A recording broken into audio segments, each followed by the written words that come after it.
Senior commentator and number one race call here in Kranji, Singapore, Craig Evans joins us. Craig, it's a big weekend of racing kicking off on Friday night.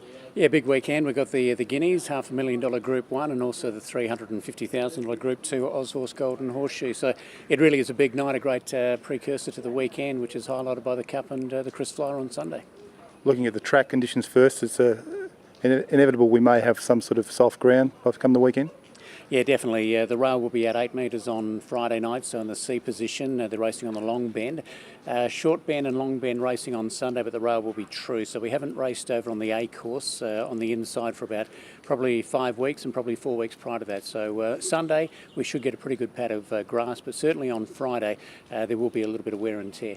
Okay, Friday night, the Group 1 Singapore Guineas. Is it a one-horse race for Super Easy? Definitely, yeah. Super Easy will just win. Obviously, it's a relatively big field, and you can't put horses in absolute certainty categories, but it's undefeated here in Singapore. It's beaten all these horses before, basically, and all things being equal, it should win at the weights, the set weight conditions of the Guineas. It's a very, very nice horse.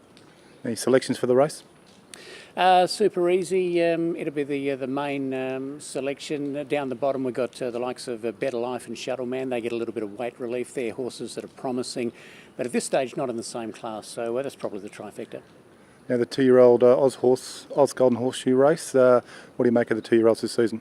We haven't seen a lot of them, to be honest. It took a little while for the 2-year-old series to kick off here in Singapore. The first few races were pretty poor, but we've had 6 so far. Hasn't been anything that's been outstanding, so I thought a newcomer for Shane Birchicker by the name of Sonic Blast might be able to win. It was nominated last week. They didn't run it. It looked a great chance at the weights last week, and I think first up it can run a very big race. Okay, that's sort of the features on Friday night. Your best bet and your best roughie. Best bet, I'm going to go with Full Toss early on. It's changed stables. It's now with Laurie Langston. Joe Moreira jumps into the saddle, so it'll probably be the best. And we've got a class dropper in one of the earlier races too, over a bit of a trip. Merlin, it's back into an easier class. It's been running good races at a higher level, so as soon as it drops back in class, it generally wins, and I expect it to go very close on Friday. Looking ahead then to Sunday, 2 international Group 1s. First up, the Chris Flyer.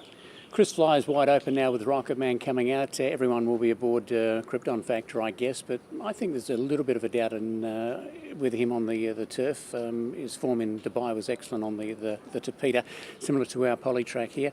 I thought the local horses had a good chance. I'm going to go with Mr. Big, a big price. Stephen Bastard to ride, should be on the speed, and he'll be pretty hard to run over. He's only a 3-year-old. He won at this meeting last year on the Friday night, the 2-year-old race, and he's just come on in leaps and bounds. He's already won a group race here, the Kranji Sprint, and in a wide open race, I think he's going to be very hard to beat.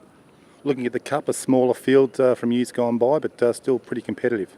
Yeah, it was actually one more than last year. We only had 12 go around last year. It's fallen away, the Cup. Obviously, Extension came out last week. They didn't accept for him, and also Cirrus de Zagel. So it is a wide open race, and been quite impressed with Thumbs Up during the week for Casper Founds. It's probably been the best from track work, but also got a bit of an inkling for the Philly Dream Piece.